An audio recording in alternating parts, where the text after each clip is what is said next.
In this module, I want to show you another approach to key exchange based on the concept of public key encryption.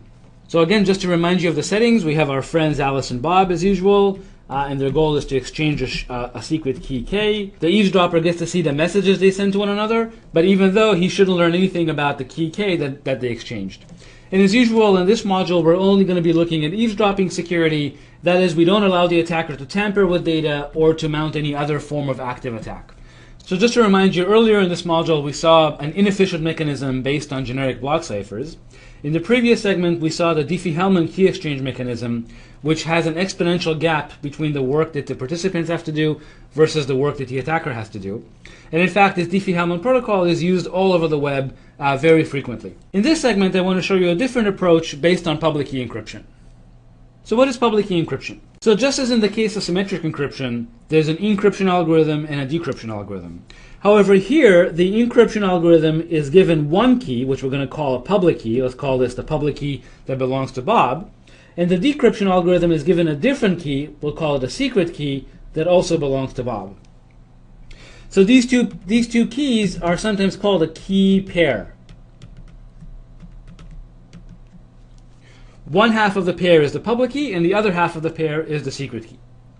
Now, the way you encrypt is as usual. A message would come in. The encryption algorithm would generate a ciphertext that is the encryption of this message using the given public key. And then when the ciphertext is given to the decryption algorithm basically outputs the corresponding message.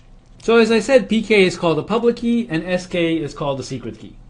So more precisely, what is public key encryption? Well, public key encryption is actually made up of three algorithms, G, E, and D. Algorithm G is what's called a key generation algorithm. When you run algorithm G, it will output two keys, the public key and the secret key.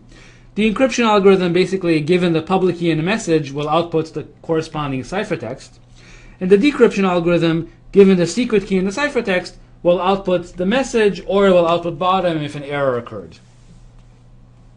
And as usual, we have the usual consistency properties that say that for any public key and secret key that could have been output by the key generation algorithm, if we encrypt the message using the public key and then decrypt using the secret key, we should get the original message back. Now, what does it mean for a public key system to be secure? Well, we use the same concept of semantic security that we used before, except the games now are a little bit different. So let me explain how we define semantic security for a public key system. So here, the challenger is going to run the key generation algorithm to generate a public key and a secret key pair, and he's going to give the public key to the adversary. The challenger keeps the secret key to himself. What the adversary will do is he will output two equal length messages, M0 and M1, as before, and then the challenger will give him the encryption of M0 or M1. As usual, we define two experiments, experiment 0 and experiment 1. In experiment 0, the adversary is given the encryption of M0. In experiment 1, the adversary is given the encryption of M1. And then the adversary's goal is to guess which encryption he was given. Was he given the encryption of M0 or was he given the encryption of M1? And we refer to his guess as the output of experiment 0 or experiment 1. One thing I want to emphasize is that in the case of public key encryption, there's no need to give the attacker the ability to mount a chosen plaintext attack. Why is that? Well, in the case of a symmetric key system, the attacker had to request the encryption of messages of his choice. In the case of a public key system, the attacker has the public key, and therefore he can by himself encrypt for himself any message that he wants. He doesn't need the challenger's help to create encryptions of messages of his choice. And as a result, in the public key settings, a chosen plaintext attack is inherent. There's no reason to give the attacker extra power to mount a chosen plaintext attack. And that's why we never discuss chosen plaintext queries in the context of defining semantic security for public key systems.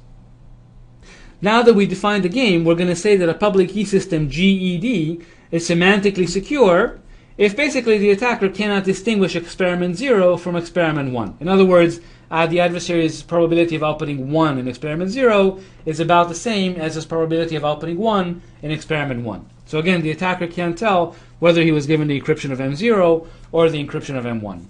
Now that we understand what public key encryption is, let's see how to use it to establish a shared secret.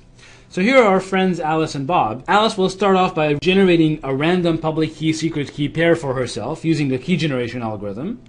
And then she's going to send to Bob the public key PK. And she also says, hey, this message is from Alice. What Bob will do is he will generate a random 128-bit value X, and he will send back to Alice saying, hey, this message is from Bob, and he'll send back the encryption of X under Alice's public key. Alice will receive the ciphertext, she'll decrypt it using her secret key, and that will give her the value X. And now this value X can be used basically as a shared secret between the two of them. I want to emphasize that this protocol is very different from the Diffie-Hellman protocol that we saw in the last segment, in the sense that here the parties have to take turns, in the sense that Bob cannot send his message until he receives the message from Alice. In other words, Bob cannot encrypt X to Alice's public key until he receives the public key from Alice. In the Diffie-Hellman protocol, however, the two parties could send their messages at arbitrary times, and there was no ordering enforced on those messages.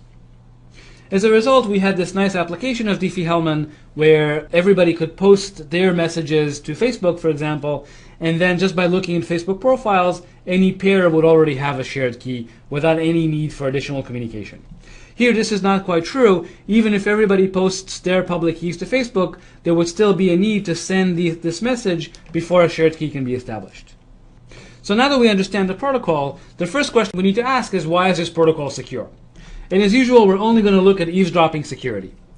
So in this protocol, the attacker gets to see the public key and the encryption of X under the public key, and what he wants to get is basically this value X.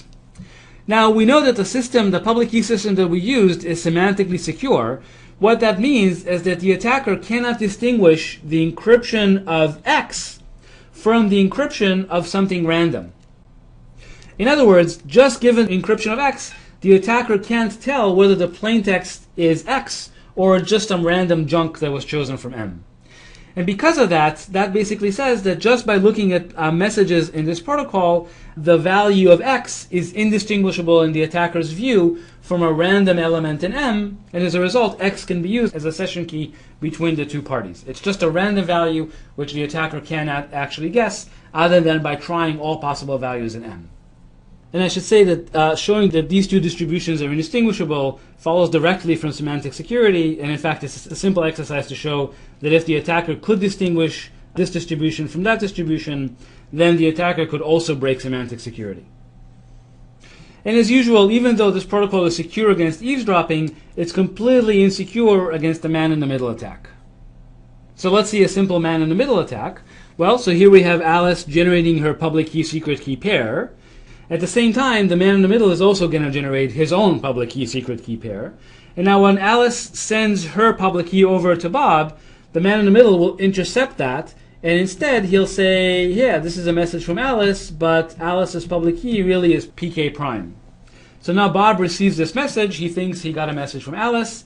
What he'll send back is, well, he's going to choose his random X, and he'll send back the encryption of X under PK prime. The man in the middle is going to intercept this message, and he's going to replace it with something else. So his goal is to make sure that the key exchange succeeds. In other words, Alice thinks that she got a message from Bob, and yet the man in the middle should know exactly what the exchange secret is. So what should the man in the middle send to Alice in this case? So here, let's call the ciphertext C. What the man in the middle will do is he will decrypt the ciphertext C using his own secret key, and that will reveal X to the man in the middle. And then he's going to go ahead and encrypt X under Alice's public key, send the value back to Alice. Alice will obtain this X, and as far as she's concerned, she just did a key exchange with Bob, where both of them learned the value X. But the problem, of course, is that the man in the middle also knows the value X. So this protocol becomes completely insecure once the man in the middle can tamper with messages from Alice to Bob and from Bob to Alice. So again, we have to do something to this protocol to make it secure, and we're going to see how to do that actually in 2 weeks after we introduce digital signatures. So now that I've shown you that public key encryption implies key exchange secure against eavesdropping, the next question is, how do we construct public key encryption systems? And it turns out that these constructions generally rely on number theory and some algebra, and just like the Diffie-Hellman protocol relied on some algebra. And so before we go into these protocols in more detail, what I'd like to do is kind of take a quick detour. In the next module, we're going to look at the relevant number theoretic background. We'll just do one module on this, and then we'll come back and talk about these public key constructions and more constructions for key exchange. So this is the end of this module, and as further reading, I just wanted to point to this paper that shows that if in fact all we do is rely on symmetric ciphers and hash functions, then Merkle puzzles are optimal for key exchange, and in fact we cannot achieve more than a quadratic gap as long as we treat the primitives we're given as a black box. So basically this shows that a quadratic gap is the best possible. And also I wanted to point to another paper that kind of summarizes some of these key exchange mechanisms that we talked about, key exchange using public key cryptography and key exchange using Diffie-Hellman. You can take a look at this paper, and it kind of will give you a look ahead into what's coming and how to make these key exchange protocols secure against man in the middle and not just secure against eavesdropping. Okay, so that's the end of this module, and the next module will take a brief detour and do a kind of a brief overview of algebra and number theory.